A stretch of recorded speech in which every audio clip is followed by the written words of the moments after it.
For instance, here in Kenya, they grow most of the roses that are sold in Europe, and they export them. And they're grown around a beautiful, beautiful lake called Lake Naivasha, which is being depleted at an appalling rate. All done by foreign corporations, huge, great big flower plantations. If they keep doing this, within 5 years it will be a putrid puddle.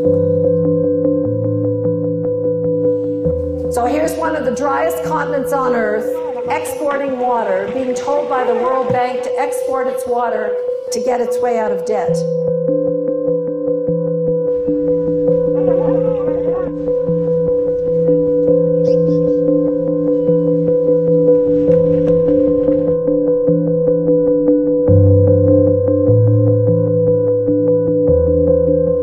I call this theft. I also think it's a form of murder. Joan Thorpe Root, the Academy Award-nominated British wildlife filmmaker and African conservationist, lived in Kenya and made great efforts to save Lake Naivasha from being destroyed. Her assassins broke the nearest window to her bed, where she was sleeping. Joan awoke, desperately held her blanket out as a shield and charged the three men. The men fired their AK-47 assault rifles from outside the window, riddling the room with bullets through the lace curtains. 2 bullets struck Joan in the leg. 1 hit her in the hip. Joan crawled towards her bathroom, trying to stop the bleeding with a blanket, but died of massive blood loss. You don't know when the water would flow. It flows once a week, and you don't know the date, the time, so you are forced to open up the tap.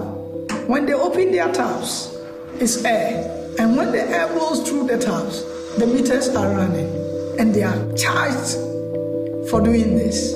There's a pipe coming up, and between the pipe and the tap, there's a water meter, and you have to pay for an electronic key to get charged up.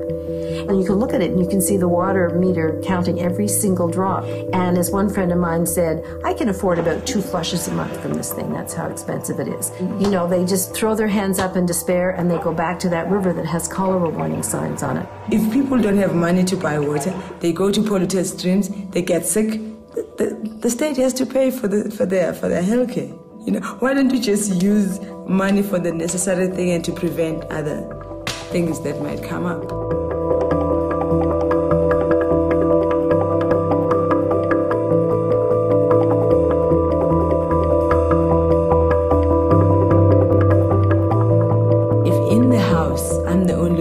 And I buy water, I'm going to limit or ration the people who are living in that house. That's why then you get domestic violence. Because now I want to do my laundry, but because my sister is the only one employed, she determines when I do my laundry. You know, parents will take the tokens that they use into making sure that the water can run, you know, wherever they go, maybe to work and all that. And then during the day, kids don't have water. And this other woman who lived in a shack with 2 kids took the token and went with it to work. And the shack caught fire. And there was no water to stop the fire. And even the neighbors are saying, we don't have money to stop hair fire, you know? These projects are taking away our humaneness.